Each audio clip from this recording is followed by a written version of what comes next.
নমস্কার বন্ধুরা, অতসী সহজ রান্না করে আরও একটা নতুন রেসিপিতে সবাইকে স্বাগত। আজকের আমি তোমাদের সাথে শেয়ার করব ভেজ মোমো রেসিপি। এই শীতকালে গরম গরম মোমো খেতে সকলেরই নিশ্চয়ই খুব ভালো লাগে। বাইরের দোকান থেকে মোমো কিনে না খেয়ে খুব সহজেই বাড়িতে মোমো বানানো যায়। দেখে নেওয়া যাক আজকের আমার এই রেসিপিটি। প্রথমে আমি একটা মিক্সিং বোল নিয়েছি, তাতে আমি দিয়ে দেবো 2 কাপ ময়দা আর দিয়ে দেবো খুব সামান্য পরিমাণ লবণ আর দিয়ে দেবো 1 চামচ সাদা তেল। এই সব কিছু দিয়ে খুব ভালো করে ময়দাটা একটু শুকনো অবস্থায় মেখে নিতে হবে। খুব ভালো করে ময়দাটা ময়াম দিয়ে নিতে হবে। ভালো করে ময়দাটা ময়াম দেওয়া হয়ে গেলে অল্প অল্প জল দিয়ে একটা সফট ডো বানিয়ে নিতে হবে। যেমন রুটি মাখানোর সময় ডো বানানো হয়, ঠিক সেইভাবেই একটা ডো বানিয়ে নিতে হবে। একসাথে বেশি জল দেওয়া যাবে না, অল্প অল্প জল দিয়ে ডোটা রেডি করে নিতে হবে। দেখো ডোটা আমি বানিয়ে নিয়েছি। ডোটা একটু খুব ভালো করে মেখে নিতে হবে, 5 থেকে 7 মিনিট ডোটা একটু খুব ভালো করে মেখে নিতে হবে। দেখো ডোটা এরকম নরম করেই মাখতে হবে। আর ওপর থেকে আমি একটু সাদা তেল লাগিয়ে রেখে দেবো 30 মিনিটের জন্য, যাতে ডোটা ড্রাই না হয়ে যায়। এখন আমি কিছু সবজি নিয়েছি। আমি নিয়েছি বাঁধাকপি গ্রেট করে নিয়েছি, একটু গাজর গ্রেট করে নিয়েছি আর নিয়েছি ধনেপাতা। আর এখন নিয়েছি আমি পেঁয়াজ কুচিয়ে নিয়েছি, কাঁচা লঙ্কা, একটু আদা কুচিয়ে নিয়েছি আর রসুন কুচিয়ে নিয়েছি। গ্যাসে আমি একটা কড়াই বসিয়ে দিয়েছি আর দিয়েছি খুব সামান্য পরিমাণ সাদা তেল। তেলটা গরম হয়ে গেলে আমি দিয়ে দেবো আদা কুচি, রসুন কুচি আর কাঁচা লঙ্কা কুচি। একটু সামান্য ভেজে নিতে হবে, এগুলো খুব বেশি ভাজা যাবে না। গ্যাসের ফ্লেমটা মিডিয়াম ফ্লেমে রেখে এগুলো আমি কিছু সময় ভেজে নিয়েছি। তারপর আমি দিয়ে দেব পেঁয়াজ কুচি। আমি খুব মিহি করে পেঁয়াজ আমি কুচিয়ে নিয়েছি, এখানে আমি 2টো পেঁয়াজ ব্যবহার করেছি। পেঁয়াজটা দিয়েও কিছু সময় ভেজে নিতে হবে। এগুলো খুব ভালো করে ভাজা যাবে না, জাস্ট কিছু সময় একটু নেড়ে নিতে হবে। পেঁয়াজটা দিয়েও আমি কিছু সময় একটু ভেজে নিয়েছি। তারপর আমি দিয়ে দেবো গ্রেট করা বাঁধাকপি। বাঁধাকপিটা দিয়েও আমি কিছু সময় একটু ভেজে নেব, যাতে বাঁধাকপির কাঁচা গন্ধটা চলে যায়। আমি আবারও বলছি, এগুলো বেশিক্ষণ ভাজা যাবে না, জাস্ট একটু নেড়ে নিতে হবে কড়াইতে। তারপর আমি দিয়ে দেব গ্রেট করা গাজর। গাজরটা দিয়েও আমি একটু নেড়ে নেব। সব কিছু খুব ভালো করে একটু মিশিয়ে নিতে হবে। ভালো করে মেশানো হয়ে গেলে আমি দিয়ে দেব সামান্য পরিমাণ লবণ। লবণটা দিয়েও আমি খুব ভালো করে মিশিয়ে নেব। গ্যাসের ফ্লেমটা এই সময় আমি মিডিয়াম ফ্লেমে রেখেই আমি সব কিছু রান্না করছি। লবণটা দিয়েও খুব ভালো করে মিশিয়ে নিতে হবে। এই মোমোর পুরটা বানাতে বেশিক্ষণ টাইম লাগে না, জাস্ট কিছু সময়ের মধ্যেই মোমোর পুরটা রেডি হয়ে যায়। দেখো আমি খুব ভালো করে লবণটা দিয়ে মিশিয়ে নিয়েছি। তারপর আমি দিয়ে দেবো গোলমরিচের গুঁড়ো। এখানে অবশ্যই গোলমরিচের গুঁড়োটা দিতে হবে। আর দিয়ে দেবো 1 চামচ সাদা ভিনেগার আর দিয়ে দেবো 1 চামচ সয়া সস। এই সব কিছু দিয়ে খুব ভালো করে মিশিয়ে নিতে হবে, তাহলেই আমাদের রেডি হয়ে যাবে মোমোর পুর। দেখো এই সব কিছু খুব ভালো করে আমি মিশিয়ে নিয়েছি। তারপর ওপর থেকে আমি কিছুটা পরিমাণ ধনেপাতা দিয়ে দেবো। ধনেপাতাটা দিয়েও খুব ভালো করে মিশিয়ে নিতে হবে। খুব ভালো করে ধনেপাতাটা দিয়ে আমি মিশিয়ে নিয়ে সবশেষে আমি দিয়ে দেবো 1 চামচ বাটার। বাটারটা দিলে পুরটার টেস্ট ভীষণ ভালো হয়। বাটারটা দিয়ে আমি খুব ভালো করে মিশিয়ে গ্যাসটা অফ করে নেব।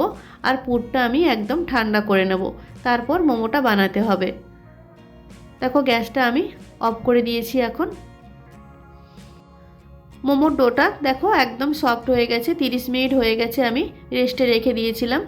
আরও একবার খুব ভালো করে ডোটা মেখে নিতে হবে। ডোটা খুব ভালো করে আর একবার মেখে নিয়ে তারপর আমি ছোট ছোট করে লেচি কেটে নেব। মোমো বানানোর জন্য ছোট ছোট করে লেচি কেটে নিতে হবে।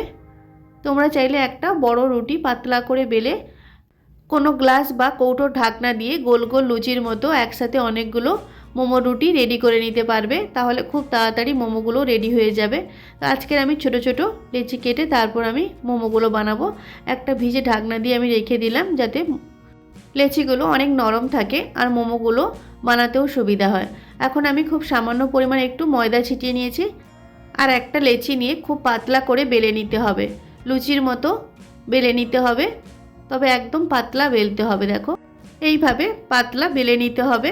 যত বেশি রুটিটা পাতলা করে বেলা হবে তত মোমোটা নরম হবে আর খেতেও ভালো হবে। এখন আমি 1 চামচ পুর দিয়ে দেব। আর তারপর মোমোর শেপটা দিয়ে নেব। দেখো ভিডিওতে যেইভাবে দেখছো ওইভাবে মোমোটা বানাতে হবে। এক সাইড এরকম ভাঁজ করে করে এক জায়গায় মুড়িয়ে দিতে হবে। দেখো এইভাবে মুখটা এইভাবে মুড়িয়ে আটকে দিতে হবে। একটা মোমো আমি রেডি করে নিলাম। আরও একটা আমি ডিজাইন তোমাদের দেখিয়ে দিচ্ছি। আমি এখানে 3 ধরনের ডিজাইন তোমাদের দেখিয়ে দেব, যেটা তোমাদের সুবিধা তোমরা সেটা বানাতে পারবে। আরও একটা আমি রুটি বেলে নিয়েছি, আর 1 চামচ পুর আমি মাঝখানে দিয়ে দিলাম। খুব বেশি পুর দেব না। এইভাবে এক সাইডটা নিয়ে অপর সাইডটা এরকম আটকে দিতে হবে। দুটো মুখ খুব ভালো করে সিল করে দিতে হবে। দেখো চেপে চেপে মুখটা খুব ভালো করে আটকে দিতে হবে। তারপর দুটো কোণ এইভাবে লাগিয়ে দিতে হবে। তাহলে দেখো মোমোটা রেডি হয়ে গেল। এটা বানানো ভীষণই সহজ। আমি আরও একটা ডিজাইন তোমাদের দেখিয়ে দিচ্ছি। দেখো আরও একটা রুটি আমি খুব পাতলা করে বেলে নিয়েছি, আর 1 চামচ পুর আমি দিয়ে দিলাম। তারপর এইভাবে দুটো মুখ খুব ভালো করে আটকে দিতে হবে। আঙুল দিয়ে চেপে চেপে খুব ভালো করে মুখটা আটকে দিতে হবে। তোমরা চাইলে একটু জলও লাগিয়ে দিতে পারো। তারপর এক সাইড এরকম ভাঁজ করে করে মোমোর ডিজাইনটা দিয়ে দিতে হবে। দেখো যেইভাবে ভিডিওতে দেখছো ঠিক সেইভাবেই বানাতে হবে। ভীষণই বানানো সহজ। এক সাইড এরকম ভাঁজ করে করে তারপর মোমোটা রেডি করে নিতে হবে। এখন মোমোটা স্টিম করার জন্য এরকম ছিদ্রযুক্ত একটা থালা নিয়েছি, আর একটু সাদা তেল আমি একটু হাত দিয়ে লাগিয়ে নিয়েছি। তারপর রেডি করে রেখেছিলাম যে মোমোগুলো, সেগুলো আমি সমস্ত থালার মধ্যে দিয়ে দেব। সমস্ত রেডি করে নিয়েছি মোমোগুলো। এদিকে দেখো একটা গ্যাসে আমি পাত্রে জল গরম করতে বসিয়ে দিয়েছিলাম। জলটা খুব ভালো করে গরম হয়ে গেছে। তারপর মোমোর থালাটা ওপর থেকে বসিয়ে দিতে হবে।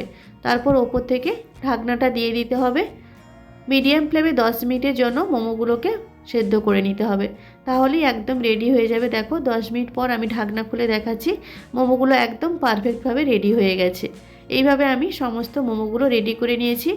একটা প্লেটে আমি সার্ভ করে নিয়েছি। দেখো তোমরা এটা ঝাল সস বা টমেটো কেচাপের সাথে সার্ভ করতে পারো। ভীষণ ভালো খেতে হয়। আর দেখতেই পেলে এটা বানানো কতটা সহজ।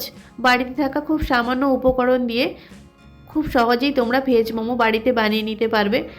আমি তোমাদের রিকোয়েস্ট করব বাইরে থেকে আর মোমো না কিনে বাড়িতে তোমরা খুব সহজেই এভাবে বানিয়ে নিতে পারবে। বাইরের দোকানে কেনা খাবারের থেকে বাড়ির বানানো খাবার অনেক বেশি হেলদি হয়। তাই অবশ্যই তোমরা বাড়িতে একবার মোমো বানিয়ে দেখতে পারো। ভীষণ ভালো খেতে হয়। আশা করি আজকের ভিডিওটা তোমাদের ভালো লেগেছে। যদি ভালো লাগে তাহলে অবশ্যই একটা লাইক করে দেবে, আর কমেন্ট করে জানাবে কেমন হয়েছে আজকের রেসিপিটা। আর আমার ভিডিওগুলো যদি তোমাদের ভালো লাগে তাহলে অবশ্যই আমার চ্যানেলটিকে সাবস্ক্রাইব করে আমার পাশে থাকবে। আর যারা অলরেডি আমার চ্যানেলটিকে সাবস্ক্রাইব করেছো তাদের অসংখ্য ধন্যবাদ। আজকের ভিডিওটা এই পর্যন্ত। নেক্সট কোনো ভিডিওতে তোমাদের সাথে আবার দেখা হচ্ছে নতুন কোনো একটা রেসিপি নিয়ে। ততক্ষণে তোমরা ভালো থেকো, সুস্থ থেকো। ধন্যবাদ।